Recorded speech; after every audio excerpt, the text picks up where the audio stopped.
नमस्कार, आप DD news देख रहे हैं। मैं हूं अशोक श्रीवास्तव। कल भारत के लिए बहुत बड़ा दिन था जब भारत का चंद्रयान चांद के साउथ पोल पर सुरक्षित उतरा। यह भारत के लिए बहुत बड़ी कामयाबी है, क्योंकि आपको याद होगा 4 साल पहले जब चंद्रयान 2 दरअसल जब चंद्रमा की तरफ बढ़ रहा था, पूरे देश की धड़कनें जो हैं वो थमी हुई थी, पूरे देश की निगाहें जो हैं वो लगी हुई थी टीवी पर। लेकिन आखिरी समय में चंद्रयान का संपर्क टूट गया। 4 साल देश ने उसके बाद इंतजार किया, क्योंकि वो जो पल था, वो जो घड़ियां थी, जिस तरह से चंद्रयान जो 2 को जिस तरह से नाकामयाबी मिली, वो भारत के लिए एक कह सकते हैं कि भारत को हिला देने वाला, झंझोड़ देने वाला एक पूरा मोमेंट था, एक पूरा पल था। लेकिन उस नाकामयाबी से निकलकर भारत के वैज्ञानिकों ने भारत का तिरंगा जो है चांद पर लहरा दिया। और आज पूरा देश, और पूरा देश क्यों, पूरी दुनिया में वो मुल्क भी जो कभी भारत के स्पेस प्रोग्राम का मजाक बनाते थे, हंसी उड़ाते थे, आज वो सब हमारी उपलब्धि देख रहे हैं और हमारी उपलब्धि पर तालियां बजा रहे हैं। कल जब ये कुछ हुआ, कल इतना बड़ा जो भारत को कामयाबी मिली, तब कल हमने 2 टूक को टेलीकास्ट न करने का फैसला किया था। क्योंकि आप जानते हैं मोटे तौर पर 2 टूक में 2 पक्ष होते हैं, पक्ष विपक्ष होते हैं। लेकिन हमने कल 2 टूक को टेलीकास्ट नहीं करने का फैसला किया, क्योंकि हमें लगता था और हमें लगा कि कम से कम इस मामले में, भारत की इस उपलब्धि के मामले में, भारत में एक ही पक्ष है, और वो पक्ष है भारत की उपलब्धियों, भारत के वैज्ञानिकों की जय जयकार का। एक ही पक्ष है, तो दूसरा पक्ष नहीं होगा तो 2 टूक हम क्यों करें। तो हमने कल का 2 टूक भारत के वैज्ञानिकों की उपलब्धि को समर्पित किया। लेकिन 24 घंटे होते होते भारत के इस वैज्ञानिकों की उपलब्धि पर भी देश में राजनीति होने लगी। ये बड़े दुर्भाग्य की बात है।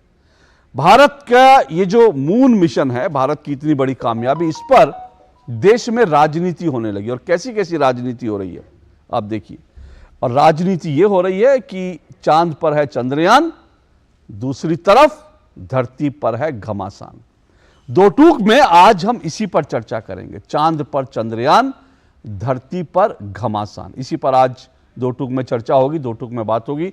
इससे पहले कि आगे बढ़े, आइए रिपोर्ट देखिए, क्योंकि जब मैं ये कह रहा हूं तो फिर ये समझना जरूरी है कि दरअसल हम क्यों ये कह रहे हैं, चांद पर चंद्रयान, धरती पर क्यों घमासान। इस पूरे मामले में जहां राजनीति हो रही है, वहां पर एक और बात बहुत चुभने वाली है। मैं इसलिए कह रहा हूं चुभने वाली है, क्योंकि चुभने वाली भी है और मुझे लगता है बहुत हद तक शर्मिंदा होने वाली बात भी है। और शर्मिंदा होने वाली बात यह है कि जहां एक तरफ देश का बच्चा जो इस चंद्रयान के बारे में अच्छी तरह से जानता है, वहीं देश के ऐसे नेता जो बाकायदा मंत्री हैं, मुख्यमंत्री हैं, जी हां, मंत्री हैं, मुख्यमंत्री हैं, उनको चंद्रयान के बारे में, भारत के स्पेस अभियान के बारे में उनको जो जानकारी है उस पर समझ नहीं आता कि हंसा जाए या रोया जाए। इससे पहले डिबेट आगे बढ़े, आइए रिपोर्ट देखिए, फिर आज के इस मुद्दे पर हम चर्चा शुरू करेंगे। जी हां, आप अपनी स्क्रीन पे देख सकते हैं। बुधवार 23 अगस्त की शाम जैसे ही भारत का चंद्रयान चांद के साउथ पोल पर सुरक्षित उतरा, पूरे भारत में लोग खुशी से झूम उठे।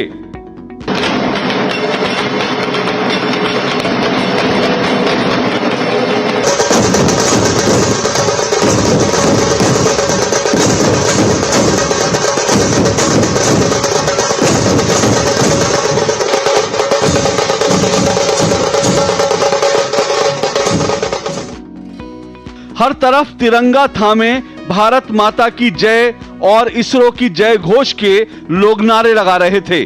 भारत की ये उपलब्धि बहुत बड़ी इसलिए है क्योंकि दुनिया में कोई भी देश आज तक चांद के साउथ पोल पर नहीं पहुंच पाया है। इसलिए इसरो और भारतीय वैज्ञानिकों की प्रतिभा का लोहा आज पूरी दुनिया मान रही है। It's a work of last so many years. Maybe for Chandrayaan 3 it's a work of last 4 years, but for Chandrayaan 2 that was a work of many years back.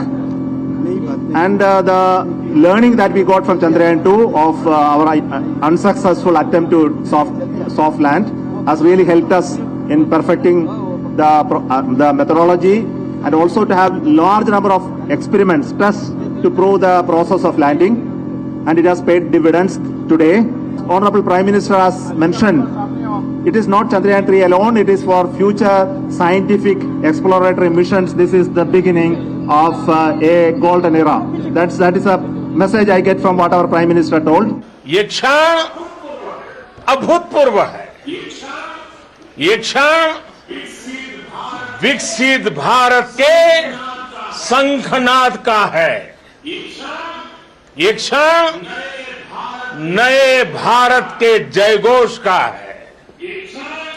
ये क्षण मुश्किलों के महासागर को पार करने का है। ये क्षण जीत के चंद्र पथ पर चलने का है। ये क्षण 140 करोड़ धड़कनों के सामर्थ्य का है। ये क्षण भारत में नई ऊर्जा, नया विश्वास, नई चेतना का है। ये क्षण भारत के उदयमान भाग्य के आह्वान का है। अमृत काल की प्रथम प्रभा में सफलता की ये अमृत वर्षा हुई है। हमने धरती पर संकल्प लिया और चांद पर उसे साकार किया। भारत की ये सफलता इसलिए और बड़ी हो जाती है क्योंकि देश भूला नहीं है कि 4 साल पहले जब चंद्रयान 2 फेल हुआ था तो कई लोगों ने भारत का मजाक बनाया, लेकिन प्रधानमंत्री नरेंद्र मोदी ने तब वैज्ञानिकों की हिम्मत बंधाई। इसरो के वैज्ञानिक फिर काम में लगे और नतीजा सामने है। अब चांद पर चंद्रयान है तो धरती पर घमासान है। घमासान भारत के वैज्ञानिकों की इस उपलब्धि के श्रेय लेने का। कांग्रेस की तरफ से भारत के मून मिशन की शुरुआत करने का श्रेय प्रधानमंत्री मनमोहन सिंह को दिया गया तो भाजपा ने वीडियो जारी करके साबित किया कि चंद्रयान की शुरुआत का ऐलान पूर्व प्रधानमंत्री अटल बिहारी वाजपेयी ने किया था। विज्ञान के क्षेत्र में भारत एक ऊंची उड़ान लेने के लिए तैयार है। मुझे ये बताने में बड़ी खुशी हो रही है कि सन 1908 से पहले भारत चंद्रमा पर अपना अंतरिक्ष यान भेजेगा। इसका नाम होगा चंद्रयान प्रथम। इसके बाद कांग्रेस ने चंद्रयान की सफलता का श्रेय नेहरू जी को देते हुए अपने आधिकारिक ट्विटर हैंडल से ट्वीट किया, जिसके बाद कांग्रेस के सभी नेताओं ने इसका अनुसरण करना शुरू कर दिया। जवाब में भाजपा ने याद दिलाया कि कांग्रेस शासन में 2014 से पहले साइंस और टेक्नोलॉजी का बजट सिर्फ 5,400 करोड़ रुपए था, जो अब 3 गुना बढ़कर 14,000 करोड़ रुपए से ज्यादा हो गया है। इस सबके बीच देश जहां वैज्ञानिकों की उपलब्धियों पर गौरवान्वित हो रहा है तो वहीं लोग कुछ नेताओं के ज्ञान पर माथा पीट रहे हैं। बिहार के मुख्यमंत्री नीतीश कुमार जिस तरह पत्रकारों के सवालों पर हकला गए, उससे साफ है कि चंद्रयान अभियान के बारे में उन्हें जानकारी ही नहीं थी। तो पश्चिम बंगाल की मुख्यमंत्री ममता बनर्जी ने फिल्म अभिनेता राकेश रोशन को भारत का पहला अंतरिक्ष यात्री बता दिया। আমার মনে আছে চাঁদের মাটিতে যখন তারা পৌঁছেছিলেন, इंदिरा गांधी জিজ্ঞেস করেছিলেন राकेश रोशन के যে उधर से कैसे लग रहा है, आसमान से कैसे लग रहा है महाकाश से इंडिया को। বলছিল এই রাকেশ রোশন যখন চাঁদে গেছিল তখন ইন্দিরা গান্ধী রাকেশ রোশনকে জিজ্ঞেস করলো যে উপর থেকে পৃথিবী कैसा लगता, তো কি হলো তখন রাকেশ রোশন বলেছিল যে সারে जहां से अच्छा।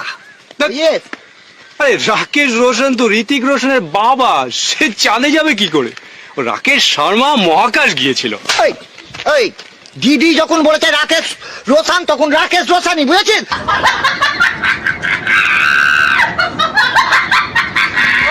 उधर आरजेडी के प्रवक्ता शक्ति यादव ने इसरो की बजाय अमेरिकी स्पेस एजेंसी नासा को बधाई दे दी। इसी तरह के अज्ञानता भरे बयान ओपी राजभर और राजस्थान में कांग्रेस के मंत्री ने भी दिए, जो वायरल हो चुके हैं। देखिए, हम तो भारत के उन वैज्ञानिकों को धन्यवाद देता हूं कि दिन प्रतिदिन रिसर्च करके एक नई खोज कर रहे हैं। जो चंद्रयान 3 की बात आप कर रहे हैं, इसके लिए हम उनको बधाई देते हैं। कल सकुशल वो धरती पर आने का जो टाइम है, आने के बाद उसका स्वागत पूरे देश को करना चाहिए। हम कामयाब हुए और सेफ लैंडिंग हुई, तो जो यात्री गए हमारे, उनको सलाम करता हूं। और हमारा देश एक कदम और साइंस में, स्पेस रिसर्च के अंदर आगे बढ़ा, उसके सभी देशवासियों को बहुत बधाई। उन वैज्ञानिकों की, उनकी पूरी टीम को जिन्होंने विपरीत परिस्थितियों में भी इस मुकम्मल अंजाम तक पहुंचाया हमें।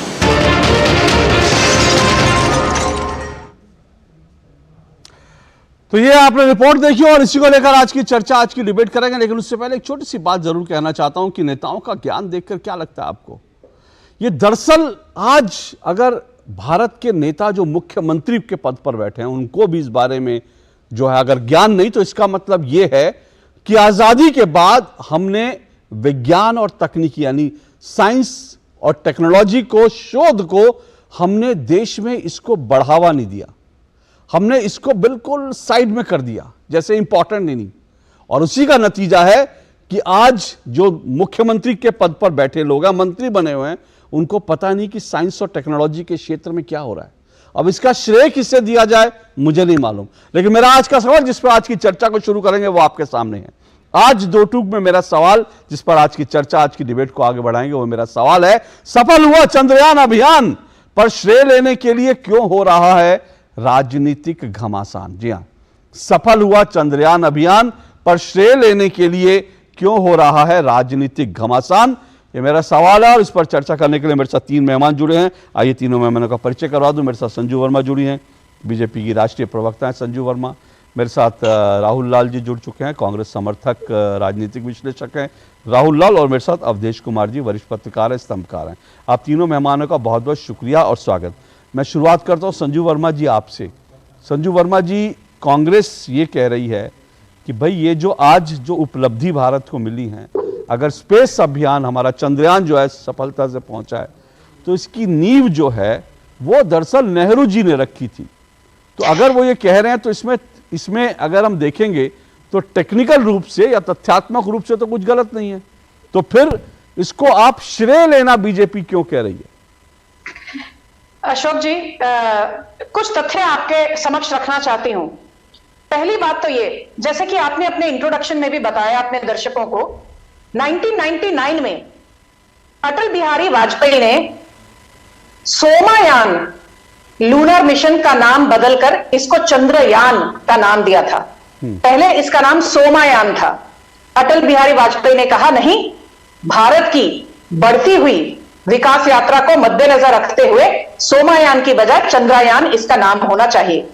तो चंद्रयान का जो गर्भ धारण हुआ है, कंसेप्शन हुआ है, उसकी जो फॉर्मेशन हुई है, उसकी जो नींव रखी गई है, पहली बात तो ये भारत के पूर्व प्रधानमंत्री और भाजपा के दिग्गज नेता अटल बिहारी वाजपेयी के टर्म के दौरान रखी गई है।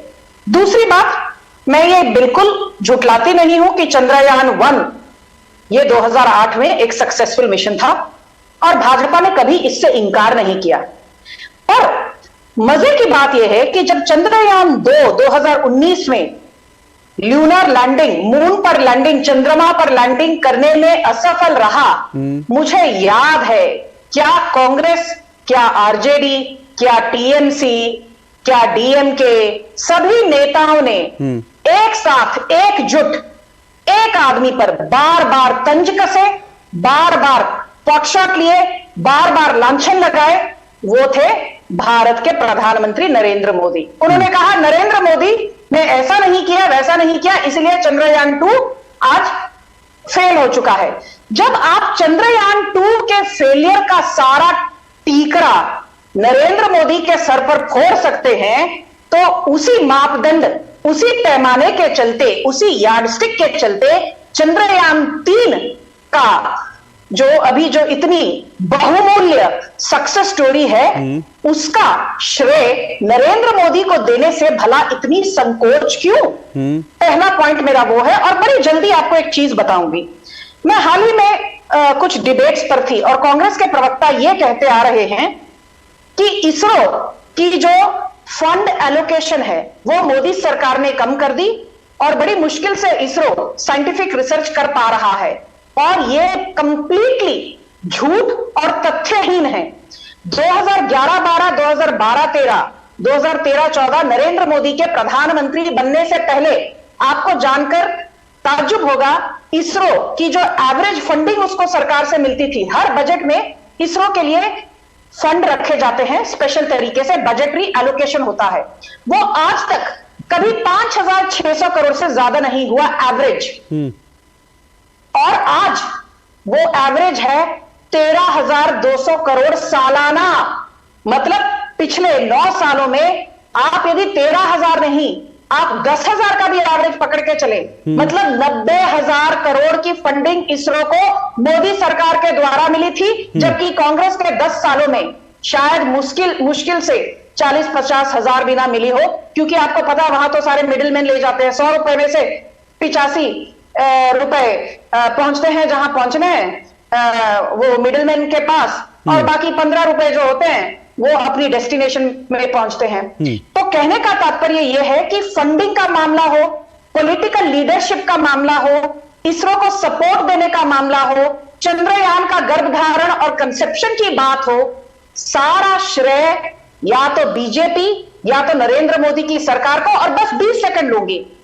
2017 में हमने एक बहुत बड़ा कीर्तिमान स्थापित किया।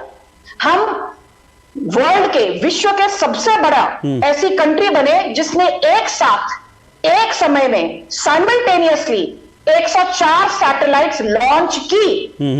प्रीवियस रिकॉर्ड था रशिया का 37 सैटेलाइट्स एक साथ। हमने वो रिकॉर्ड को तोड़ दिया, जबकि हाल ही में इलॉन मस्क ने वो रिकॉर्ड तोड़ा। उनकी प्राइवेट जो स्पेसएक्स कंपनी है, उन्होंने 143 सैटेलाइट्स एक साथ छोड़ी 2021-22 में। वो अलग बात है। फिर आज ये कितने गौरव की बात है अशोक जी, आप मानिए हमारी पॉलिटिकल आइडियोलॉजी कुछ भी हो सकती है, पर अमेरिका, रूस और चाइना के बाद भारत आज विश्व में चौथा ऐसा देश है जिसने ल्यूनर लैंडिंग की, और पहला ऐसा देश है जिसने dark side of the moon यानी south pole of the moon पर लैंडिंग की। पर हमारे यहाँ पर कांग्रेस के भाई बहन क्या कह रहे हैं, भैया नेहरू जी को क्रेडिट दो, इनको स्पार सेट हुआ था 1962 में अशोक जी, बट नेहरू तो चल बसे 1964 में। इन 2 सालों में इनको स्पार ने क्या कीर्तिमान स्थापित किए, कुछ भी गलत तथ्य मत दीजिए, गलत तथ्य मत दीजिए, आप गलत तथ्य दे रही। इनको स्पार 1962 आप गलत तथ्य एक मिनट क्या गलत तथ्य? गलत तथ्य रख रही है। हाँ बोलिए। एक मिनट संजू जी सुन लेते हैं उनको। एक मिनट संजू जी सुन लेते हैं, उसके बाद क्या वो कह रहे हैं गलत? 1964 में नहीं चल बसे, आपने इनको स्पार का नाम बदलकर 1969 में इसरो किया, तो नाम बदलने का श्रेय भी नेहरू को दे क्या? ओके ठीक है ओके मैं इस पर भी डिबेट कर लूंगा, लेकिन पहले मैं मोटे बात पर आता हूं, मुख्य बात पर आता हूं। सबसे बड़ी मुख्य बात जो है, मैं राहुल लाल जी, सवाल सबसे बड़ा ये है कि ये जो उपलब्धि थी ये तो भारत के वैज्ञानिकों की उपलब्धि है, इसमें कोई दो राय नहीं, ठीक है ना। लेकिन मैं ये कह रहा हूं कि कल के अगर मैं 2 ट्वीट देखता हूं, एक बीजेपी का एक कांग्रेस का, मैं ये सवाल आपसे कर रहा हूं और मुझे इस पर ऐतराज भी है। बीजेपी का जो आधिकारिक ट्विटर हैंडल था, उससे जो ट्वीट किया गया, उसमें इसरो की तस्वीर थी और इसरो के वैज्ञानिकों को बधाई दी गई। कांग्रेस के आधिकारिक ट्विटर हैंडल से जो ट्वीट होता है, उसमें नेहरू जी की तस्वीर थी और नेहरू जी की उपलब्धियों का बखान था। मैं नहीं कह रहा हूं कि नेहरू जी ने इस देश के लिए कुछ नहीं किया, मैं तो कह रहा हूं 17 साल वो देश के प्रधानमंत्री रहे, जाहिर सी बात है बहुत सारी चीज जो नींव उन्होंने डाली, लेकिन ये जो आप इसरो के वैज्ञानिकों का श्रेय लेकर भी जब नेहरू जी को देना चाहते हैं तो उससे लगता है कांग्रेस के अंदर एक असुरक्षा की भावना है, एक असुरक्षा की भावना दिखाता है आपका। क्यों इतनी असुरक्षा क्यों है नेहरू जी को लेकर आपको? कांग्रेस में कहीं असुरक्षा की भावना नहीं है। अभी वर्मा जी बड़े विस्तार से कह रहे थे कि भाई जो चंद्रयान 3 है वो उसका गर्व कहां पे रखा गया। चलिए, भारतीय जनता पार्टी के लोगों ने करते करते जो है कि अटल बिहारी वाजपेयी जी का वो वीडियो भी चला दिया, एकदम बिल्कुल सही है, उन्होंने अपने भाषण में कहा। तो जब अगर चंद्रयान 3 के बारे में उद्घोषणा भारतीय जनता पार्टी के एनडीए सरकार के अटल बिहारी वाजपेयी को अगर श्रेय दिया जाएगा, तो वैसे स्थिति में अगर इसरो के गर्भधारण की बात हो रही है और इन्कोस्पर की स्थापना 1962 में हुई और नेहरू जी को अगर इसका श्रेय दिया जा रहा है, तो इसमें कहां पे तार्किक रूप से कोई गड़बड़ी है? हम आप तमाम जो लोग 4 लोग यहाँ पे बैठे हुए हैं, क्या हम लोगों का निर्माण अचानक से हुआ? क्या इसमें हमारे पूर्वजों का कोई श्रेय नहीं है? तो भाई अगर नेहरू जी देश के प्रथम प्रधानमंत्री थे, उन्होंने वैज्ञानिक मनोवृत्ति, साइंटिफिक टेम्परामेंट की चीज रखी, वहां से लेके आज इसरो की यात्रा चली। हम लोगों ने यह भी चीज देखा है। तो इसरो तो देखिए बैलगाड़ी के युग से शुरू हुआ, साइकिल के युग से शुरू हुआ, वहां से वो संघर्ष, तमाम प्रक्रियाएं चलते चलते हम लोग इस दौर पे आए हैं। संजू जी आज तो चंद्रयान की बात कर रहे हैं, मैं तो चंद्रयान 1 फेल था, 2 फेल था, 2 को भी आपको पता नहीं किन कांग्रेस के नेताओं का ध्यान रख दिया। चंद्रयान 2 एक तरह से चंद्रयान 2 का ऑर्बिटर अभी भी हो रहा है, तो चंद्रयान 2 कहां विफल रहा? और थोड़ी बहुत विफलताओं से इंसान सीखता ही है। तो ऐसे स्थिति में भारत ने जो आज उपलब्धि हासिल की वो भारतीय वैज्ञानिकों का है। घमासान कहीं नहीं मचा हुआ है। घमासान जब भारतीय जनता पार्टी हर चीज में राम मंदिर ऑर्डर देगी, राम मंदिर के लिए ऑर्डर सुप्रीम कोर्ट देगी, फिर उसका भी श्रेय खुद ले लीजिए। इसरो के वैज्ञानिक काम करते हैं, माननीय प्रधानमंत्री जी हैं देश के। राहुल लाल, मेरा मूल सवाल में फिर आता हूं। मैंने कहा मैं इस बात से कतई कि बहुत सारी चीजें, देश के पहले प्रधानमंत्री थे तो जाहिर सी बात है देश में जो कुछ जो है उस समय उन्होंने जो एक नींव रखी, वो नींव हमारी आज तक जो है उस नींव के ऊपर हमने इमारत बनाई। अगर 17 साल आप नींव ही नहीं डालते तो फिर सवाल उठता कि पर आपने किया क्या? तो नींव तो उन्होंने डाली, उनको जो जिम्मेदारी दी थी देश ने उन्होंने करी। मेरा ये सवाल नहीं है, मैं तो ये कह रहा हूं कि आज जो है नेहरू जी को बार बार ये कहना, उस आधार पर तो फिर आप कहेंगे कि रेलवे की नींव हमारे यहाँ अंग्रेजों ने डाली, तो फिर आज जो है चाहे कांग्रेस हो या बीजेपी हो तो फिर वो रेल मंत्रियों के बखान जो होते हैं, लालू जी अपने रेल मंत्रालय का बखान करते हैं, आज बीजेपी करती है, तो फिर हम अंग्रेजों का ही बखान करते रहे। नींव उन्होंने डाल दी भारत में रेलवे की। मेरा सवाल सिर्फ ये है, मेरा सवाल सिर्फ ये है, नेहरू जी ने किया ठीक है, इसलिए देश ने उनको 17 साल तक देश का प्रधानमंत्री बनाकर रखा, वोट देकर जिताया, लेकिन आज भी वैज्ञानिकों के हिस्से का श्रेय आप नेहरू जी को दे देंगे तो ये कहां की इंसाफ हो? और ये फिर मैं कह रहा हूं इंसाफ क्या, ये तो नाइंसाफी वैज्ञानिकों के साथ है और कांग्रेस की ये सीधा सीधा ये असुरक्षा की भावना दिखाता है।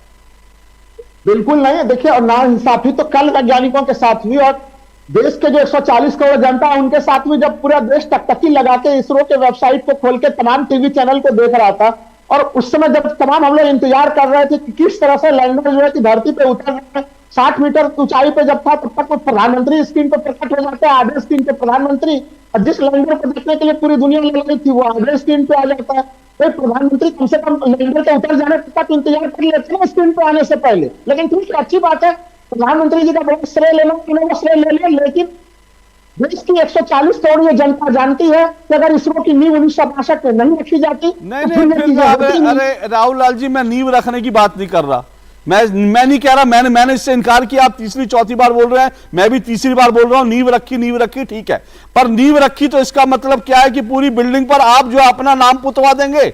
अगर कोई आदमी नींव रखे, नहीं सुनिए ना, तो आप तो नींव का नाम पूरा इमारत पे पुतवा देंगे? मैं तो ये कह रहा हूं ना कि नींव रखी ठीक है, लेकिन आज जो वैज्ञानिक हमारे कर रहे हैं उसके लिए आपको प्रधानमंत्री का स्क्रीन पे आना खल जाता है, लेकिन कांग्रेस का ये ट्वीट करना नहीं खलता जिसमें वो नेहरू जी की तस्वीर लगा के ट्वीट करते हैं। क्यों नहीं कांग्रेस से सवाल पूछा जाना चाहिए कि आज नेहरू जी की आप तस्वीर लगा के ट्वीट कर रहे हैं, क्यों कर रहे हैं भाई?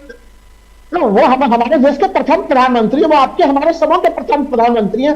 हमें नहीं लगा कि कौन। अच्छा चलिए, अगर आप देखिए, मैं एक मिनट मैं इसमें ज्यादा नहीं जाना चाहता था, लेकिन आपने सुनिए आप हर चीज का अगर श्रेय देना चाहते हैं, आज देश में हर चीज जो हो रही है उसका श्रेय अगर आप नेहरू जी को देना चाहते हैं तो 1962 की हार का श्रेय किसको है, ये मुझे बता दीजिए। अशोक जी बिल्कुल बहुत अच्छा सवाल पूछा आपने। हाँ। मैं बहुत धन्यवाद कहूंगा आपको। 1962 में एक लड़ाई हुई और उस लड़ाई में थी कहानी उस समय, लेकिन पूरी तरह से जी जान के साथ नेहरू जी और भारतीय सेना पूरी तरह से लड़ाई लड़ी। और अब सेना कहां से आ गई? अब सेना कहां से आ गई? एक मिनट संजू जी, अब आपको सेना जी याद आ गई नेहरू जी के नाम के साथ। मैं सीधे पूछ रहा हूं, नहीं मैं सीधे पूछ रहा हूं, अगर आज वैज्ञानिकों की उपलब्धियों का श्रेय नेहरू जी को है तो 1962 की हार का श्रेय किसके खाते में? अब सेना का नाम मत लीजिए, क्योंकि आप यहां पर आपने नहीं अब सेना का नाम मत लीजिए। जब आप ट्वीट करते हैं, इसरो के वैज्ञानिकों का ट्वीट नहीं करते, नेहरू जी का ट्वीट करते, तो 1962 के लिए ट्वीट करिए कि नेहरू जी की वजह से हम लोग हारे, नेहरू जी को श्रेय है इस हार का, क्यों नहीं देते इसका श्रेय? बिल्कुल कांग्रेस ट्वीट करेगी, खाली एक सुन लीजिए एक लाइन में। 2020 में गलवान वैली में जो 2020 पे मत जाइए अभी। मैं आपसे एक मिनट मेरा आपसे सीधा सवाल है, अभी पहले सीधे सवाल का जवाब है, उसके बाद 2020 पे आइएगा। 62 से 20 पे मत कूदिए। मेरा सीधा सवाल है 1962 की हार का श्रेय किसको है? जो चीन से इतनी बुरी तरह से हारे क्योंकि भारत ने अपनी वायुसेना का इस्तेमाल नहीं किया। भारत के सैनिकों के पास लड़ने के लिए जूते नहीं थे, गर्म कपड़े नहीं थे। उसका श्रेय किसको है, यह मुझे बताइए। वही मैं कह रहा हूं, आप हमें 2 लाइन बोलने का दीजिएगा अनुमति, मैं उसी में बोलिए, इसी में बोलिएगा। बस मैं बोलूंगा कि गलवान वैली के मामले में फिर मैंने कहा इसी पे बोलिएगा, गलवान पे मत आइए अभी। गलवान पे नहीं, अब अभी गलवान पे मत आइए। राहुल लाल जी, जब इसरो का 1968 की बात, 1969 में इसरो का गठन हुआ, जब ये बात संजू वर्मा कहती हैं, तो आप कूद के जाते हैं 1962 में, आप कूद के 1960 में नेहरू जी पर चले जाते हैं। लेकिन मैं आपको यहां पर एक मिनट, मैं आपको 1920 में कूदने नहीं दूंगा। सुनिए, मैं आपको एक मिनट रुकिए, नहीं, मैं आपको 1920 में कूदने नहीं दूंगा। मुझे मालूम है इसका सवाल का जवाब मुश्किल होगा, लेकिन मैं इसीलिए अवधेश जी की तरफ सुनिए, नहीं आप बता दीजिए मुझे, बिना इधर उधर जाए मुझे बता दीजिए 1962 की हार का श्रेय हमें किसको देना चाहिए? उस वक्त तत्कालीन परिस्थितियों को जाएगा। बहुत बढ़िया। उस वक्त की तत्कालीन परिस्थिति।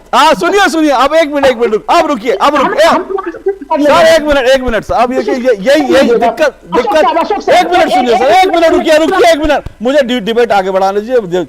मैं यही कह रहा हूं, देखिए डबल स्टैंडर्ड क्या होते हैं, एक मिनट संजू जी रुकिए, डबल स्टैंडर्ड क्या होते हैं कि भारत ने जो वैज्ञानिक उपलब्धि हासिल करी उसकी नींव नेहरू जी ने डाली, तो नेहरू जी को श्रेय है, हम तो मना नहीं कर रहे। लेकिन जब आप उसका श्रेय नेहरू जी को दे रहे हैं तो 62 की हार का श्रेय वो नेहरू जी के हाथ, वो तो उस वक्त की परिस्थितियों, एक मिनट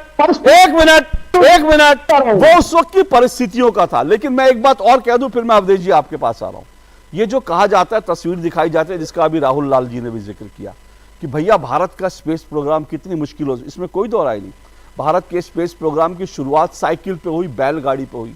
लेकिन आज सुबह मैंने एक ट्वीट देखा और वो ट्वीट बड़ा गजब का था। 1960 में जिस वक्त भारत के जो साइंटिस्ट हैं, वो जो भारत के जो रॉकेट के जो छोटे छोटे पीसीज हैं, जब वो साइकिल पे लेके जाते थे ना, साइकिल पर रॉकेट के हिस्से ले जाते थे ना, उस वक्त नेहरू जी की प्रिय सिगरेट जो है वो विदेश से लाने के लिए बाकायदा भारतीय विमान इस्तेमाल होते थे। तो सिगरेट के लिए नहीं भारतीय जनता पार्टी की मैं आपको इसका प्रमाण दे सकता हूं, मैंने नहीं कहा, मैं आपके प्रमाण दे सकता हूं, मुझे कोई इसमें दिलचस्पी नहीं है। लेकिन क्योंकि अगर आप राजनीति को इस निचले स्तर पर लाएंगे कि आप मैं आपकी अकेले बात नहीं कर रहा, मैं कह रहा हूं मैं आपकी अकेले की बात नहीं कर रहा हूं, सुनिए, मैं आपकी अकेले की बात नहीं कर रहा हूं। एक मिनट राहुल लाल जी प्लीज रुक जाइए, मुझे चिल्लाने पे मजबूर मत कीजिए। मैं आपकी अकेले की बात नहीं कर रहा हूं, और मैं देश में जो इस वक्त चल रहा है, ना मैं नेहरू जी से उनका श्रेय लेने की बात कर रहा हूं, लेकिन मैं परिस्थितियों की बात कर रहा हूं। जब आपने परिस्थितियों की बात की तो मैं कांग्रेस के एक नैरेटिव की बात कर रहा हूं। और दूसरी तरफ यह भी एक तस्वीर है उसी ट्वीट में, जिस वक्त भारत के जो एप्पल, जो भारत का जो कम्युनिकेशन जो सैटेलाइट था, उसके एप्पल के टुकड़े जब बैलगाड़ी पर चल रहे थे, तो लोग आज सवाल पूछ रहे हैं कि क्या भारत में उस वक्त गाड़ियां नहीं चलती थी कि साइंटिस्ट बैलगाड़ी पर ले जा रहे हैं। और लोग उस वक्त की एक तस्वीर ट्वीट कर रहे हैं कि उस वक्त कांग्रेस के जो आज नेता हैं, जो पहले नेता थे, उनके जन्मदिन हवाई जहाज में मनते थे, उनके जन्मदिन हवाई जहाज में मनते थे, लेकिन साइंटिस्टों को बुलक कार्ट मिलती थी, बैलगाड़ी मिलती थी। तो लोग सवाल पूछ रहे हैं कि ये परिस्थितियां कैसी थी कि नेताओं के बच्चे जो है हवाई जहाज में जन्मदिन मनाएं, लेकिन वैज्ञानिक जो है बैलगाड़ी और साइकिल पर अपने पार्ट ढोएं। लोग ये सवाल कर रहे हैं, इसका जवाब भी मिलना चाहिए। जब आप लोग कूद कूद के जो है वैज्ञानिकों का श्रेय लेकर के नेहरू जी को दे देते हैं। एक मिनट रुकिए, मैं मौका दूंगा। एक मिनट रुकिए, राहुल लाल जी रुकिए प्लीज। राहुल लाल जी रुकिए, मुझे चिल्लाने में मजबूर मत कीजिए। राहुल लाल जी, मैं आपकी आवाज नीची करवा दूंगा अपना, मैं आपको मौका दूंगा। मैं आप दोनों को मौका दे चुका हूं। मैंने कुछ तथ्य रखे, अगर आपको तथ्य आपको लगे कि मैंने गलत रखे तो आपको मौका दूंगा। पर अवधेश जी को पहले, अवधेश जी, ये वैज्ञानिकों की उपलब्धि है, क्या आपको लगता है इसमें बीजेपी कांग्रेस दोनों बराबरी पर है? क्या दोनों लोग दोनों तरफ से श्रेय लूटने की होड़ मची है वैज्ञानिकों का? अशोक जी, ऐसा है कि कोई भी वैज्ञानिक हो, हमारे तकनीशियन हो, हमारे ब्यूरोक्रेट्स हो, वो पॉलिटिकल लीडरशिप जिसको सरकार बोलते हैं, राजनीतिक नेतृत्व बोलते हैं, उसकी सोच, उसके विचार, उसकी योजनाओं के अनुसार काम करते हैं। ये हमेशा ध्यान रखिए। वैज्ञानिकों को अपनी योजना देना, विजन देना, उसके अनुसार उनको प्रेरित करना, संसाधन देना, लक्ष्य पर ध्यान रखना, उसके लिए फिर क्या क्या इंफ्रास्ट्रक्चर चाहिए देना, और उसमें फिर जो जो दुनिया में डेवलपमेंट हो रहे हैं, जो नए आइडियाज आ रहे हैं, उनको भी उसमें लागू करना। और साथ ही साथ केवल सरकार तक सीमित न रह के स्पेस में जो हमारे नौजवान हैं, जो हमारे छात्र हैं, वो भी बहुत सारे प्रयोग कर रहे हैं, उनको प्रयोग का अवसर देना, उन सबको जोड़ना। तो ये जो इस समय जो सफलता मिली है, इसको हम अगर कह दें कि ये नेहरू जी ने नींव डाल दिया उसके कारण हो गई, और इंदिरा जी ने नींव डाल दिया उसके कारण हो गई, और नहीं रहते तो होता ही नहीं, मैं तो इससे सहमत नहीं हो सकता हूं। ये बात सही है कि इंडियन स्पेस ऑर्गेनाइजेशन की स्थापना नेहरू जी की ओर, शुरुआत जो है नेहरू जी की ओर हुई, इंदिरा जी की ओर हुई, लेकिन आज का कार्यक्रम उसी पर आधारित नहीं है। कई बार हमारे पूर्वज एक घर बनाते हैं, काम के अनुकूल नहीं होता है तो उसको तोड़ के हम हमेशा नए घर बनाते हैं। तो आज का स्पेस प्रोग्राम, पहली बात तो होती कि नेहरू जी के स्पेस प्रोग्राम का कोई आइडियोलॉजी नहीं था। कई बार हमको टोकते हैं, विचारधारा नहीं था उसकी प्रैक्टिकलिटी नहीं थी। वो एक स्पेस में हो रहा है इसलिए हमको भी कुछ करना है, ये था। अटल बिहारी वाजपेयी ने पहली बार, वैसे तो थोड़ा बहुत हल्का फुल्का सा नरसिंह राव को मौका मिलता तो 94 के बाद उनकी सोच बढ़ी थी। जैसे उन्होंने न्यूक्लियर का तैयारी किया, स्पेस का भी कर पाते, लेकिन कांग्रेस ने ही उनको नहीं करने दिया। सच्चाई तो यही है। आज मणिशंकर यह किताब लिख रहे हैं, लेकिन सच्चाई है कितना डिस्टर्ब किया। अटल जी ने पहली बार 1990 में जो उनका भाषण हम लोग देख रहे हैं, वो पूरा स्पेस का पूरा विजन बदल गया, भारत का कंप्लीट चेंज हो गया कि हम जो है लॉन्च अपना भी करेंगे और दुनिया को भी करेंगे। पहला तो ये सिस्टम आया।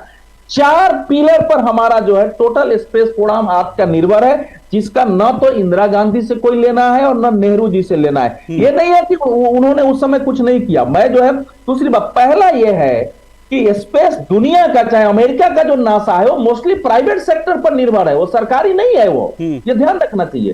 तो भारत ने पहला पिलर हमारा यह हुआ कि प्राइवेट सेक्टर को भी उसमें शोध करने का, काम करने की स्वतंत्रता मिले। सरकार जो है मुख्य भूमिका की बजाय, प्राइवेट सेक्टर का भी खुला।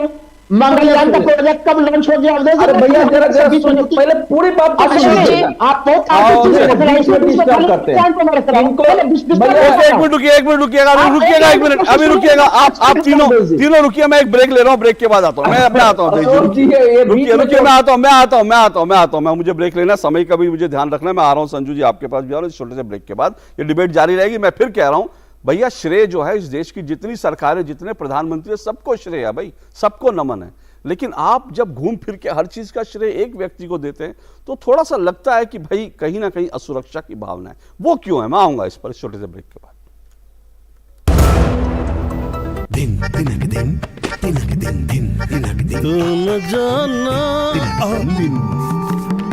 अरे गोविंदा जी, आप यहाँ? हाँ बबुआ, हम यहाँ। पर तुम क्या छुपा रहे हो वहाँ? कुछ भी तो नहीं। जब दांत खाट की खुजली पे ना हो काबू तो उसे गमछे से नहीं छुपाते बाबू। तो फिर उसे भगाए कैसे? जालिम लोशन लगाकर दांत खाज की खुजली एक्जिमा जड़ से निकाले। अभी खरीदे जालिम लोशन। इन्वेस्टमेंट की रेगुलर इंफॉर्मेशन मिलती है क्या? बिल्कुल। योद्धा मुद्रा के लिए पैरों में 3 फीट का गैप। पूछ, विड्रॉ करने के बाद पैसे कितने टाइम में मिलते हैं? सुन सवाल चंद, म्यूचुअल फंड सही है .com पर लॉग इन कर, वहां तेरे सारे सवालों के जवाब मिल जाएंगे, समझा? कौन सी वेबसाइट? म्यूचुअल फंड सही है .com। सही है। म्यूचुअल फंड निवेश बाजार जोखिमों के अधीन है। योजना से जुड़े सभी दस्तावेजों को ध्यान से पढ़ें। You got to be careful. बारिश है, सड़कें बदलेंगी। Switch to Seat. बेटा change soon. It's monsoon. सेवा, सहयोग और समर्पण की भावना से आजादी के बाद पहली बार उपेक्षित वनटांगिया समाज की उन्नति का मार्ग प्रशस्त हुआ है। वर्ष 2017 में वनवासियों को सड़क, शिक्षा, चिकित्सा, राशन कार्ड, शौचालय, पक्के आवास, बिजली, सोलर लाइट, पेयजल जैसी मूलभूत सुविधाएं मिली हैं। वन ग्रामों को राजस्व ग्राम का दर्जा और वनवासियों को जमीनों का मालिकाना हक मिलने से इनकी जीवन शैली में बड़ा बदलाव आया है। दशकों से दबी हुई आशाओं और भावनाओं को पंख लगे हैं। वनवासियों के प्रति माननीय मुख्यमंत्री जी का समर्पण भाव इसी से पता चलता है कि वह दीपावली का पर्व वन ग्राम में ही मनाते हैं, जिससे वनवासियों का उल्लास और उमंग देखते ही बनती है। करके दिखाए जो, डबल इंजन की सरकार है वो।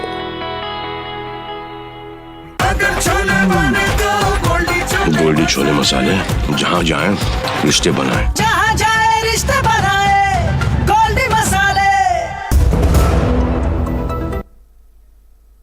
दो टुक आप देख रहे हैं और दो टुक में आज हम चर्चा कर रहे हैं चांद पर चंद्रयान, धरती पर क्यों घमासान। जिस तरह से राजनीतिक श्रेय लेने की होड़ लग गई है इस चंद्रयान अभियान की सफलता के बाद, उसी पर हम सवाल उठा रहे हैं कि आखिर ये होड़ क्यों लगी है और ये होड़ क्यों होनी चाहिए। वैज्ञानिकों की सफलता है, सबको इसको सेलिब्रेट करना चाहिए, बजाय इसके कि हम जो है नेताओं को इसका श्रेय देने की कोशिश करें। लीडरशिप को श्रेय होता है, हर बार होता है लीडरशिप को श्रेय, और अपश्रेय जो होता है, अपयश होता है, वो भी लीडरशिप के हिस्से में आता है। लेकिन सवाल ये श्रेय की लड़ाई जो है कहाँ तक जाएगी, इसी पे बात करें। संजू वर्मा हमारे साथ हैं, बीजेपी की राष्ट्रीय प्रवक्ता, राहुल लाल हैं, कांग्रेस समर्थक राजनीतिक विश्लेषक, अवधेश कुमार जी हैं, वरिष्ठ पत्रकार। संजू जी, एक छोटा सा सवाल मैं आपसे जानना चाह रहा हूँ, क्योंकि मैंने ये कहा कि भाई एक असुरक्षा की भावना, मैंने राहुल लाल जी से पूछा, वो असुरक्षा की भावना कांग्रेस में दिखती है, इसमें कोई दो राय नहीं, भले ही राहुल लाल जी इनकार करें, लेकिन वो असुरक्षा की भावना क्यों है, उसके लिए आप लोग जिम्मेदार हैं ना। आप लोग हर जगह से पंडित जवाहरलाल नेहरू की जो उपलब्धियां हैं उनको कम करके दिखाने को, कई बार ऐसा होता है बीजेपी ऐसा लगता है कि भाई उनको जो है उनको श्रेय नहीं देना चाहती, उन्होंने जो काम किया। अल्टीमेटली बहुत सारी चीजों की नींव उन्होंने डाली थी, आप लोग उसको मिटाने की कोशिश करते हैं, इसलिए बार बार उनको असर्टिव होकर बताना पड़ता है, याद दिलाना पड़ता है कि देखो नेहरू जी ने ये किया था। अशोक जी, अंग्रेजी में एक बहुत मशहूर कहावत है, a man convinced against his will is of the same opinion still। कुछ लोगों की फितरत ऐसी है, आप कुछ भी कर लो, उनको करना वही है जो करना है, उनको सोचना भी वही है जो उनको सोचना है। एक डिफीटिस्ट माइंडसेट कांग्रेस का पिछले 9 सालों में उजागर होकर दिख रहा है। पर आपका जो प्रश्न है उस पर मैं कुछ और चीजें आपको बताना चाहूंगी बड़े संक्षेप में। माधवन नायर ये इसरो के चीफ थे जब चंद्रयान 1 का लॉन्च हुआ था 2008 में। चलिए मान लेते हैं हम नेहरू जी को क्रेडिट देते हैं, इंदिरा गांधी को क्रेडिट देते हैं, मनमोहन सिंह को क्रेडिट देते हैं, सोनिया गांधी को क्रेडिट देते हैं, राहुल गांधी को क्रेडिट देते हैं, रेहान वाड्रा को और प्रियंका गांधी और रॉबर्ट वड्रा को भी क्रेडिट देने को हम तैयार हैं। ठीक है, कांग्रेस खुश रहे, ठीक है।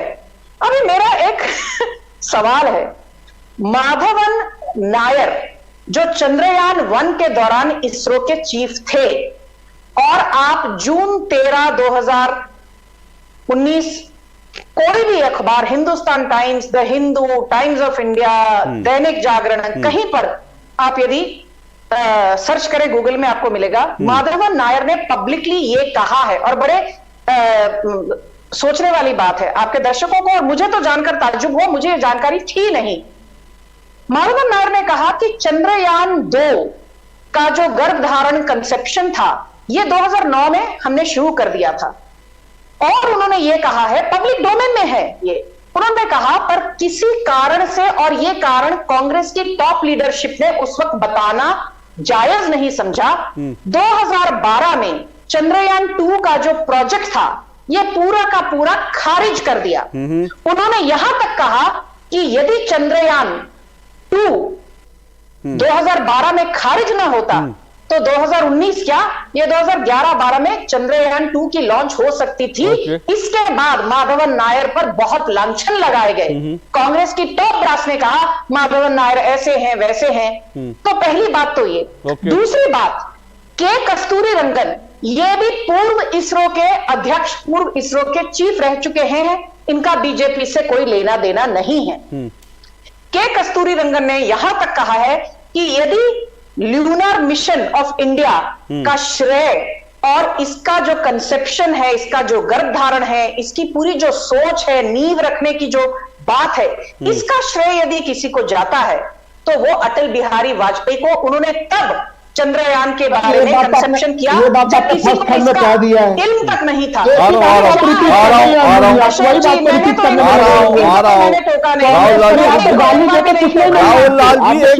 राहुल लाल जी अपनी बारी का इंतजार कीजिए, मैं आपको समय दूंगा। अरे आप एक मिनट, आप सबकी बारी में बोल रहे हैं, आपकी बारी में कोई नहीं बोला। मैंने आपको एक बार नहीं टोका, चुप हो जाइए, थोड़ा धैर्य रखिए। आप उनकी बात रखने दीजिए, फिर आप बोलिएगा। मैं तो पूरा धैर्य से सुन ही रहा हूं। अरे सुन लीजिए, आपको भी, अरे बाबा, अरे तो आप, अरे सुनिए, अरे आप, अरे राहुल लाल जी प्लीज, राहुल लाल जी, ये राहुल लाल जी धैर्य से सुना, आप कह रहे हैं तो थोड़ा और सुन लीजिए, फिर आपको भी धैर्य से सुन लेंगे। इतना अधीर क्यों हो जाते हैं आप? बोलिए, सुन लीजिए अपनी बात।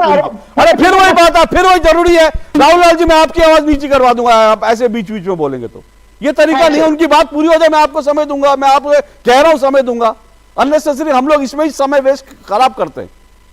बोलिए संजू जी। अशोक जी धन्यवाद। और मैंने टोका नहीं बिल्कुल, और 10 मिनट तक इनकी बातें मैं सुनती रही। थोड़ा धैर्य इनको दिखाना पड़ेगा भाई, हम सत्ताधारी पार्टी हैं, फिर भी हम आपको ज्यादा मौका दे रहे हैं बोलने का, तो थोड़ा तो हमारे साथ भी आपको कॉम्प्रोमाइज करना पड़ेगा। हमारी बात सुनिए जरा। एक बड़ी दिलचस्प बात जो आपको जरूर आपके दर्शकों को जाननी चाहिए, अशोक जी, आप तो इतने वरिष्ठ पत्रकार हैं, आपको पता होगा चंद्रयान 3 में कौन सी रॉकेट इंजन लगी है? बताइए। चंद्रयान 3 के अंदर जो रॉकेट इंजन लगी है उसका नाम है विकास। ये विकास रॉकेट इंजन किसने तैयार की? इसको बनाया है नंबी नारायणन ने, जो भारत के एक प्रख्यात वैज्ञानिक हैं। और नंबी नारायणन को 1994 में, 1994 में किसने अरेस्ट किया था? ठीक, केरल में। अब एक मिनट, ओके, एक मिनट रुकिए, इंपॉर्टेंट पॉइंट है, इसी पे सवाल पूछूंगा राहुल लाल जी। हाँ बोलिए। 10 सेकेंड प्लीज। हाँ, 1994 में अरेस्ट किया गया नंबी नारायणन को। उस वक्त केंद्र में सरकार थी कांग्रेस की, पीवी नरसिम्हा राव, और केरल में कांग्रेस के ही मुख्यमंत्री थे के करुणाकरन। नंबी नारायणन को अदब से उनको रिस्पेक्ट देते हुए पद्म विभूषण मोदी सरकार ने जनवरी 2019 में दिया। आपने तो वैज्ञानिकों की इज्जत की धज्जियां उड़ाई हैं और आप आज चंद्रयान 3 का क्रेडिट चाहते हैं। शर्म करिए। ओके राहुल लाल जी, राहुल लाल जी सवाल ले लीजिए, फिर आप बोलिए ना। सवाल ले लीजिए, फिर आप बोलिए ना। सवाल तो ले लीजिए, फिर आप बोलिए। आप इस पर बोलिए, सवाल ले लीजिए। मैं फिर वही कह रहा हूं, श्रेय तो फिर वो, मैं ये नहीं कह रहा कि जो संजू जी ने बोला, मैं उसमें सिर्फ एक बात, एक बिंदु उठा के कहता हूं। आखिर नंबी नारायण, जब आप सारे श्रेय ले रहे हैं तो नंबी नारायण जी की, भारत के जो इतने प्रतिभावान वैज्ञानिक थे, उनको एक झूठे केस में फंसा के गिरफ्तार करके उनका करियर तबाह कर देने का श्रेय किसको है? कांग्रेसमैन पीवी नरसिंह राव का, कि वो भी नेहरू जी के खाते में जाएगा? ये मुझे बताइए। देखिए, सबसे पहले तो संजू जी को मैं जरूर कहूंगा कि अहंकार ज्यादा रखना उचित नहीं है। संजू जी, आप आज सत्ता आती और जाते रहती है, आज भारतीय जनता पार्टी सत्ता में है, आप उसकी प्रवक्ता, आपको बहुत बहुत बधाई। लेकिन आप कह रहे हैं कि नहीं, कंप्रोमाइज कीजिए, असहमति के स्वर को आपको सुनने का पूरा मुद्दे पे जवाब दीजिए। मैं थोड़ा कंप्रोमाइज करके रख लीजिए। नंबर 2, देखिए, अशोक जी बेफिजूल की बातें कर रहे हैं। सुन लीजिए, नंबी नारायणन नंबी नारायणन को आपने गिरफ्तार किया, झूठे केस में गिरफ्तार किया नंबी नारायणन को, शर्म आनी चाहिए। नंबी नारायणन को झूठे केस में गिरफ्तार क्यों किया? नंबी नारायणन को झूठे केस में गिरफ्तार क्यों किया? इसका जवाब दो। नंबी नारायणन को झूठे केस में गिरफ्तार ओके करके एक मिनट रुकिए नंबी नारायणन को झूठे केस में एक मिनट संजू जी रुकिए संजू जी राहुल जी एक मिनट संजू जी रुकिए, राहुल लाल जी जवाब देंगे। संजू जी रुकिए, राहुल लाल जी जवाब देंगे। राहुल लाल जी आप इधर उधर की बात में फिर चले गए। मेरा आपसे विनम्र निवेदन है, ये नंबी नारायणन की गिरफ्तारी का श्रेय किसको देंगे? मैं इसे नेहरू को देना चाहिए भाई साहब। एक मिनट जवाब देने दीजिए। हाँ नंबी नारायण की अगर गिरफ्तारी हो रही है, उनको जमानत कोर्ट से नहीं मिल रही, तो यहाँ पर न्यायपालिका का पूरा तंत्र है यहाँ पे, तो क्या इसका दोषारोपण संजू वर्मा जी भारतीय न्यायपालिका में विश्वास नहीं? देखिए, बात से भटकाना, लटकाना, अटकाना, यही आता है इनको। लटकाना, अटकाना, भटकाना। Judicial system JP Nadda ji सही कहते हैं, कांग्रेस को एक ही काम आता है, लटकाना, अटकाना, भटकाना। नंबी नारायणन की गिरफ्तारी का क्रेडिट जवाहरलाल नेहरू को देना चाहिए, हाँ या ना? नंबी नारायणन की गिरफ्तारी का क्रेडिट को देना चाहिए, हाँ या ना? जवाब दो प्लीज। मेरा निवेदन है, एक मिनट प्लीज मेरा निवेदन है। देखिए एक मिनट लटकाना सर, एक मिनट संजू जी। देखिए क्या है ना कि इस टेक्नोलॉजी के हम टेक्नोलॉजी की बात कर रहे हैं, साइंस की बात कर रहे हैं। इस टेक्नोलॉजी के दौर में एक हमारे साथ दिक्कत भी है, क्योंकि आप लोग स्टूडियो में नहीं है, आप घर में या अपने ऑफिस प्लेस में बैठे हैं, और आप एक साथ बोल रहे हैं, तो ना मुझे समझ आ रहा है ना दर्शकों को समझ आ रहा है। प्लीज मेरा निवेदन है, एक एक करके बोलें। राहुल लाल जी, सवाल बड़ा स्पष्ट है। नंबी नारायण की गिरफ्तारी का झूठा मुकदमा चला उनके ऊपर, उनको फंसाया गया। ये भी तो वैज्ञानिकों के साथ आप ही की सरकार के दौर में हो रहा था। तो फिर जब आप कहते हैं कि श्रेय, तो फिर ये किसके खाते में जाएगा? ये मोटा सवाल फिर से। रुकिए संजू जी, उसी सवाल का जवाब मैं दे रहा हूँ कि देखिए, किसी के ऊपर मुकदमा लग जाना, उसके मुकदमे की जांच करना, तमाम तरह की चीजें, अगर झूठा मुकदमा लगे तो यहाँ पे न्यायपालिका भी है। 1994 में न्यायपालिका नहीं थी। उनकी बात पूरी होने से फिर आ रहा हूँ, रुकिए। यहाँ पे नहीं दिया उन्होंने।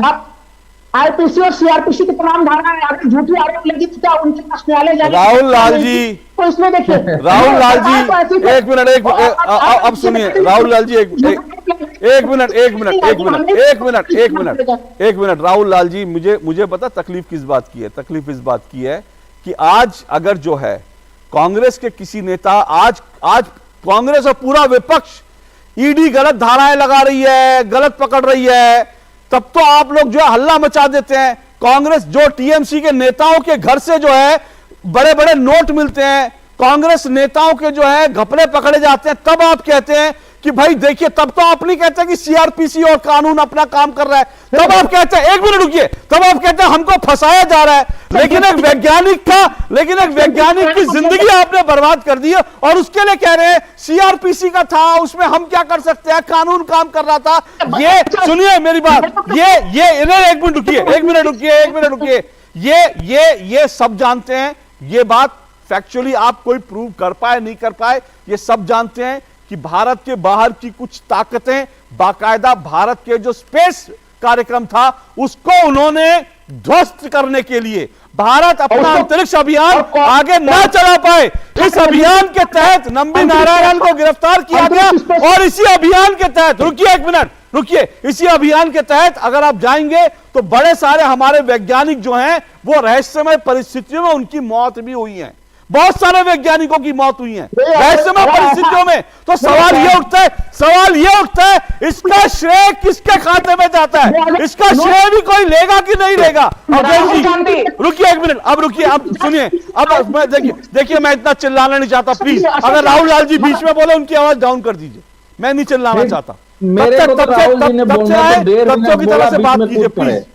अब अशोक जी देखिए, आप नंबी नारायण के साथ बेबास एंट्रिक्स समझौते को भी मत बोलिए। कितना बड़ा भ्रष्टाचार का था, जिसके बारे में पिछले साल ही सुप्रीम कोर्ट ने डिसीजन दिया है।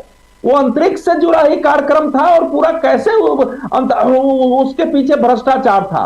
तो अब राहुल लाल जी और कोई भी, देखिए कांग्रेस और बाकी पार्टियों के बारे में इस समय कह सकता हूं कि या तो उसमें थोड़े अच्छे मतलब उदार हृदय वाले लोगों की कमी हो गई है कि एक हमारे वैज्ञानिक को कहना कि वैज्ञानिक ने कर दिया, एक सरकार की उपलब्धि है, उसको बधाई देते हुए अपनी बात कही जा सकती थी।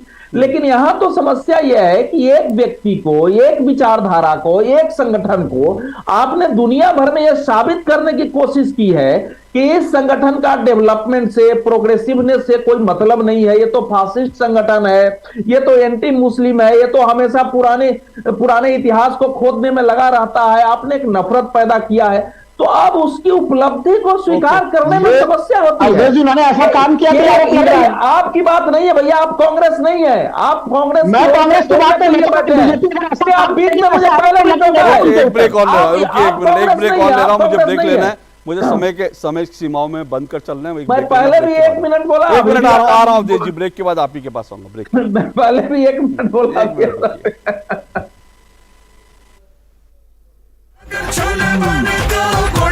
गोल्डी छोले मसाले, जहाँ जाए रिश्ते बनाए, जहाँ जाए रिश्ते बनाए, गोल्डी मसाले। ड्रीम कार है मेरी।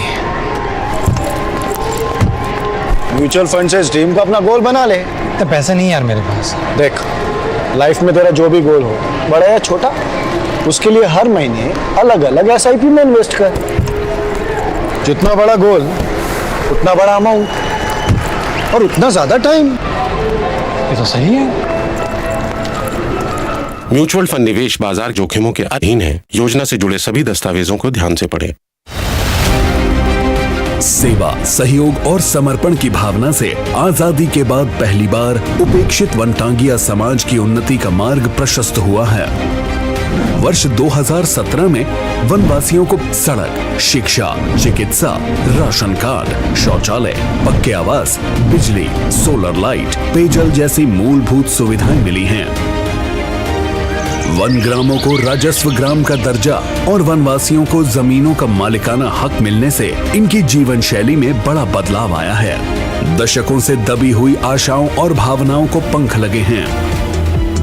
वनवासियों के प्रति माननीय मुख्यमंत्री जी का समर्पण भाव इसी से पता चलता है कि वह दीपावली का पर्व वन ग्राम में ही मनाते हैं, जिससे वनवासियों का उल्लास और उमंग देखते ही बनती है। करके दिखाए जो, डबल इंजन की सरकार है वो। You got to be careful. बारिश है, सड़कें बदलेंगी। Switch to Seat. बेटा change soon. It's monsoon. दिन दिनक दिन दिनक दिन दिन दिनक दिन तुम जाना। अरे गोविंदा जी, आप यहाँ? हाँ बबुआ, हम यहाँ। पर तुम क्या छुपा रहे हो वहाँ?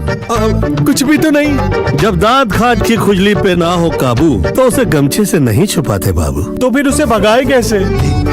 जालिम लोशन लगाकर दांत खाज की खुजली, एक्जिमा जड़ से निकाले। अभी खरीदे जालिम लोशन। चलिए, दो टूक आप देख रहे हैं और जल्दी से आखिरी कमेंट ले लेता हूं। अवधेश जी, कुल मिलाकर ये डिबेट जो है, हम लोग आपको लगता है लीडरशिप का इसमें इंपॉर्टेंट रोल होता है और इसीलिए जो है ये सारी डिबेट हो रही है। और अगर नरेंद्र मोदी की बात हो या फिर नेहरू की बात हो, अगर जब अच्छी लीडरशिप होती है देश आगे बढ़ता है। सर, लीडरशिप अगर नहीं हो तो हो ही नहीं सकता है ना। अब आखिर सुनिए, जो शक्ति मिशन था, चीन ने एंटी सैटेलाइट लॉन्च कर दिया। भारत के वैज्ञानिकों ने कहा, मनमोहन सरकार ने कहा कि नहीं, हमको इसमें वार में नहीं पड़ना है। कि नरेंद्र मोदी सरकार ने 2019 में हमारा एंटी सैटेलाइट जो है वो लॉन्च किया और फिर दुनिया में हम भी रूस, चीन और अमेरिका के बाद बने कि भैया अगर युद्ध होता है तो अंतरिक्ष में हम भी है। तो इसीलिए यह बहुत सारी, जो मैं शुरू में, हमको अगले डिबेट में कभी बोल लेंगे, जो मैं ये कहना चाह रहा हूं कि आज भारत में जो प्राइवेटाइजेशन हुआ है, जो श्रीहरिकोटा में एक प्राइवेट लॉन्च का जो है सेंटर बनाया गया है, इंडियन स्पेस एसोसिएशन बना है, उसके कारण आज आपको 200 स्टार्टअप करीब जो है आपके यहाँ आ गए हैं। स्टार्टअप को रोकना पड़ रहा है। आपने इस शासन काल में 157 मिलियन का आपने दूसरे का सेटेलाइट लॉन्च किया है। ठीक है सर, ठीक है। मेरे पास समय बिल्कुल नहीं है। 30 सेकंड राहुल लाल, 30 सेकंड। लीडरशिप का रोल होता है ना, इसको स्वीकार करने में क्या। और जब लीडरशिप के रोल की आप बात करते हो तो नेहरू जी का भी रोल हो सकता है, उसी तरह से नरेंद्र मोदी का भी रोल है, स्वीकार कीजिए उसको। नहीं, नेहरू जी के समय राहुल लाल जी से सवाल, एक मिनट। भावनाओं को सही रूप से नहीं समझा गया। कांग्रेस ने कभी नहीं कहा कभी प्रधानमंत्री मोदी जी नहीं है वो मोदी जी, लेकिन ये चीज है कि मोदी जी की घटना घटी है और नेहरू जी का भी ओके ओके संजू जी 30 सेकंड आपका आखिरी कमेंट, मेरे पास समय नहीं है, 30 सेकंड सिर्फ। ओके 30 सेकंड आपका आखिरी कमेंट संजू जी। अशोक जी, बस बहुत ज्यादा ना कहते हुए मुझे वो कहावत कुछ पंक्तियां याद आ गई। कौन कहता है आसमान में सुराग नहीं हो सकता, कौन कहता है आसमान में सुराग नहीं हो सकता, थोड़ा तबीयत से पत्थर उछाल के तो देखो। बिल्कुल यारो, बिल्कुल। तो मैं यही कहूंगी कि वैज्ञानिक का जो योगदान है, साइंटिस्ट का जो योगदान है, उसे कोई नकार नहीं सकता। पर political leadership, political will power उसका होना जरूरी है और वो नरेंद्र मोदी ने बार बार दिखाया है। चलिए बहुत बहुत शुक्रिया, चलिए बहुत बहुत शुक्रिया आप तीनों मेहमानों का। दो टूक में जाहिर सी बात है वैज्ञानिकों को सलाम है और उनका सलाम के कारण आज हिंदुस्तान का झंडा बुलंद है, लेकिन साथ साथ लीडरशिप का भी रोल होता है। पर ये श्रेय की राजनीति नहीं होनी चाहिए। नेहरू जी ने अपना काम किया, आज नरेंद्र मोदी के नेतृत्व में अगर देश आगे बढ़ रहा है तो इसको भी स्वीकार करना चाहिए। बहुत बहुत शुक्रिया, कल आपसे फिर मुलाकात होगी। आज इतना ही, दो टूक में, नमस्कार।